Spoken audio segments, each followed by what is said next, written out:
Hey everyone, welcome to Comic Yahud, your place for classic comic stories. Today's episode, Tintin and the Blue Lotus, Chapter 3. Let's dive in. Mitsuhirato bids farewell to Tintin with a handshake, wishing him a calm and peaceful journey. Tintin reciprocates the good wishes, feeling a sense of finality as Snowy stands by his side, the ship ready for departure. As the ship sails away, Tintin leans on the railing, reflecting on his time in Shanghai with a hint of regret. The city seems to have left him with more questions than answers, a bittersweet reminder of the mysteries he has yet to unravel. Suddenly, the ship's horn blares loudly, a deep resonant sound that echoes across the water. The journey has truly begun, and with it, a new chapter filled with unknown adventures awaits Tintin. Two sailors exchange whispers, their eyes fixed on Tintin, who stands obliviously at the ship's railing. The tension in their voices suggests a secret mission, and the target of their discussion is none other than the young adventurer himself. The massive ship cuts through the waters, its smokestacks trailing dark plumes into the sky as smaller vessels navigate around it. The journey is underway, and the promise of exotic lands and unforeseen dangers lingers in the air. As night falls, Tintin, eager to unwind, invites Snowy for a stroll around the deck, seeking solace beneath the stars. Snowy, ever faithful, agrees to join him, their shadows blending into the dim glow of the ship's lights. As Tintin strolls along the deck, the cool night air wraps around him, and he begins to whistle a light-hearted tune, enjoying the tranquil moment. Unbeknownst to him, danger lurks above as a rope coils ominously, ready to strike. Suddenly, the rope wraps around him, pulling him off balance and sending him crashing against the railing with a startled shout. The ship's cold steel bites into him as the realization of peril pierces the night. With a mighty swing, Tintin is flung into a lifeboat, his body colliding with the hard surface as stars dance before his eyes. The impact leaves him dazed, struggling to comprehend the chaos that has engulfed his peaceful evening. As Tintin lies unconscious under a heavy blanket in the lifeboat, his captors express concern over the use of too much chloroform, their voices tinged with nervousness. The weight of their actions hangs heavily in the air, as the night cloaks their sinister deed. Snowy, ever vigilant, trots along the deck with determination, his nose twitching as he picks up the faintest scent of his friend in distress. The moonlight bathes the sea, casting a silvery path as he races against time to uncover the truth. With a sudden burst of speed, Snowy skids to a halt, his keen senses alerting him to a crucial clue hidden in the shadows. His small frame quivers with anticipation, knowing that every second counts in this desperate race against fate. Snowy stands alert, clutching a bone in his mouth as he imagines Tintin's concerned face urging him on. The urgency in Tintin's expression compels Snowy to act swiftly, knowing that they are entangled in a web of mystery that demands quick thinking. Peering covertly from behind a barrier, a figure instructs someone to prepare another handkerchief, hinting at a secretive plan unfolding. The tension thickens as Snowy remains on high alert, aware that the stakes are climbing ever higher. A handkerchief drops with a wet plop near Snowy, who jumps back in surprise, his senses heightened by the unexpected development. The sound echoes ominously, signaling that the unfolding events are far from ordinary. Snowy approaches the handkerchief cautiously, a large question mark hovering above his head as he contemplates the significance of this peculiar occurrence. His curiosity is piqued, and he leans in to inspect it further, his sharp senses on high alert. Suddenly, Snowy is startled as if struck by an unseen force, causing him to stagger backward with surprise and confusion. His mind races as he tries to make sense of the dizzying sensation that has enveloped him. The world seems to spin around Snowy, causing him to tumble onto his back in a whirlwind of stars and swirls. As he struggles to regain his balance, the mysterious handkerchief remains a silent enigma at his side. Snowy lies on the wooden floor, dazed and surrounded by swirling stars, as the rope hangs ominously above him. The air is heavy with tension, and the ship creaks eerily in the background. Suddenly, Snowy is hoisted into the air by the noose, his paws dangling helplessly as the ship continues to sway. The sense of urgency builds as he struggles against the tightening grip of the rope. The rhythmic footsteps echo across the deck, each talk sound reverberating like a heartbeat, as the ship looms large against the vast expanse of the sea. A sense of impending doom lingers in the salty air, signaling an uncertain fate. A figure, shrouded under a blanket, braces for a daring leap, whispering a determined farewell to the safety of the ship. The anticipation is palpable, as if time itself holds its breath for what comes next. With a resonant splash, the figure plunges into the dark, churning waters, the ship's imposing hull towering ominously above. The icy embrace of the sea offers no comfort, only the urgency of escape. The ship sails onward, oblivious to the drama unfolding in its wake, its lights twinkling like stars against the night's velvet canopy. The moon casts a silvery path across the water, guiding the figure towards unknown horizons. A shadowy figure on a small boat peers into the darkness, whispering urgently about a signal they've just witnessed. The tension is palpable as the mysterious message seems to beckon them toward an inevitable encounter. Determined to uncover the truth, the figure decides to approach and investigate further, their voice firm with resolve. The boat cuts through the water with purpose, gliding towards the source of the signal under the shrouded night sky. As the boat nears the enigmatic destination, a man leans over the edge, gesturing towards floating boxes bobbing ominously in the water. The air is thick with suspense as the contents of these boxes remain a whispered mystery. As shadows lengthen across the shore, the figures stand tensely, watching the approaching sampan. Their whispers carry a mix of anticipation and trepidation as the small boat draws near, promising answers. The boatmen labor under the weight of a substantial crate, their expressions hidden beneath wide-brimmed hats. The air is thick with unspoken urgency as they transfer the load, aware of the eyes watching them from the shore. The silhouettes of the watchers blend into the dim landscape, their presence a silent testament to the tense transaction unfolding before them. Under the shadowy veil of night, a car winds its way along a lonely road, heading towards an uncertain destination with a sense of urgency. The landscape is silent, save for the hum of the engine echoing through the hills.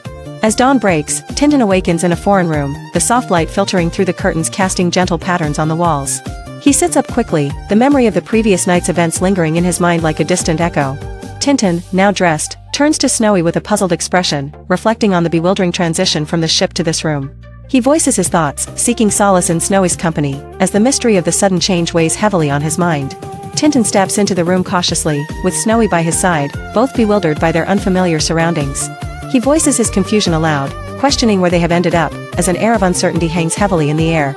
Determined to uncover the truth, Tintin approaches a closed door, knocking firmly while Snowy watches attentively.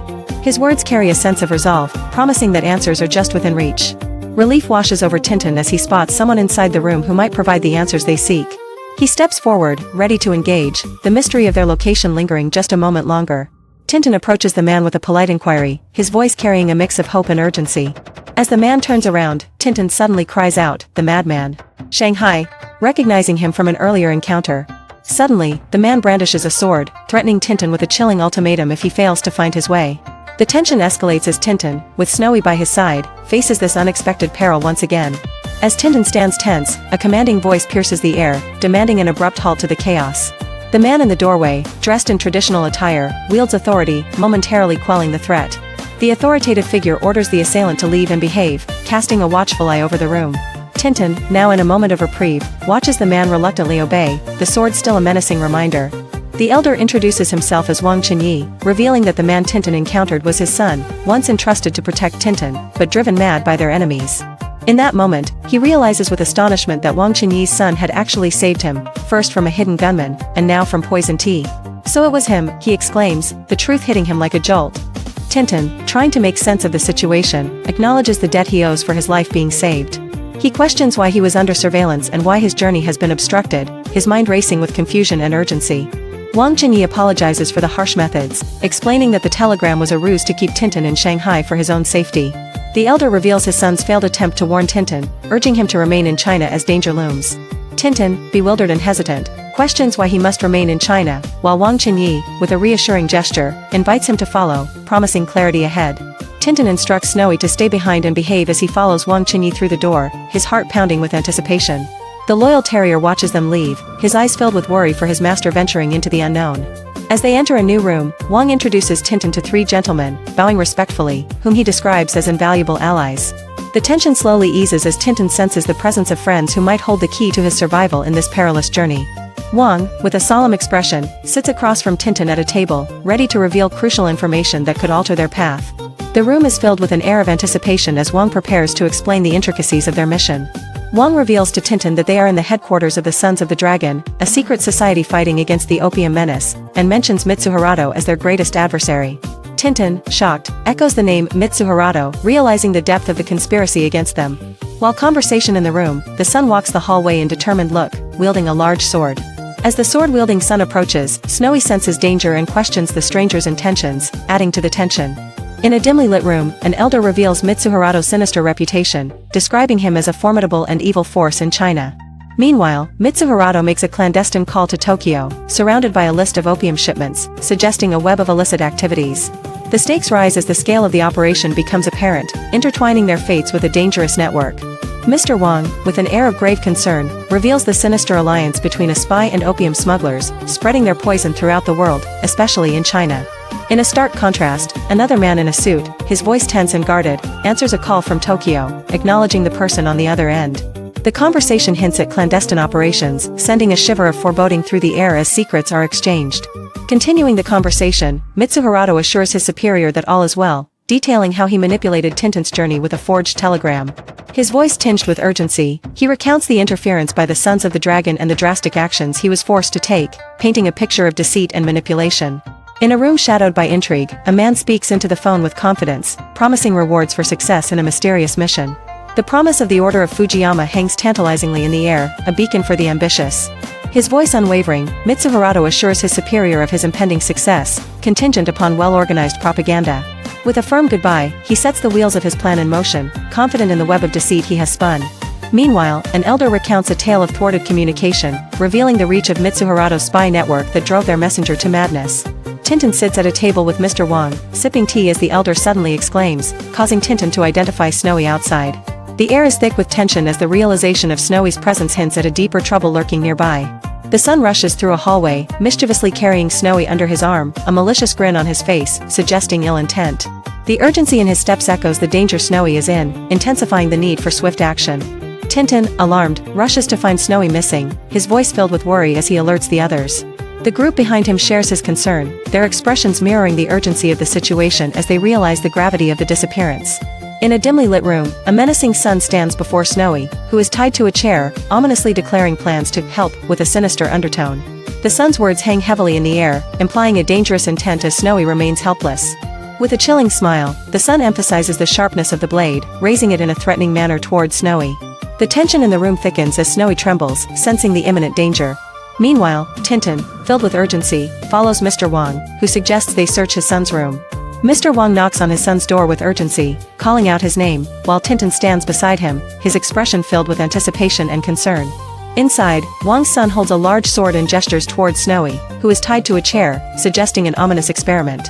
The situation intensifies as Tintin and Mr. Wang realize the danger Snowy is in, their hearts pounding with fear and anger. Mr. Wang sternly reprimands his son, urging him never to repeat such reckless behavior, while Tintin embraces Snowy, relieved to have him safe again. Mr. Wang, with a heavy heart, asks Tintin to forgive his son for actions beyond his control, while Tintin reassures him with a determined promise to find a cure for the poison. As they gather around a table, Mr. Wang reveals the treacherous attempts by Mitsuhirato to thwart Tintin's mission, recounting the dangerous plots that failed to drive him away. The tension rises as they discuss the enemy's radio communications, a thread leading to Mitsuhirato's sinister network. Tintin contemplates the missed opportunity of intercepting those communications, lamenting the absence of his radio set left on the ship Ranchi. Mr. Wang sits calmly, reassuring Tintin that his belongings are safe and have accompanied him. Tintin's mind is eased slightly, yet the weight of his mission still lingers heavily on his shoulders.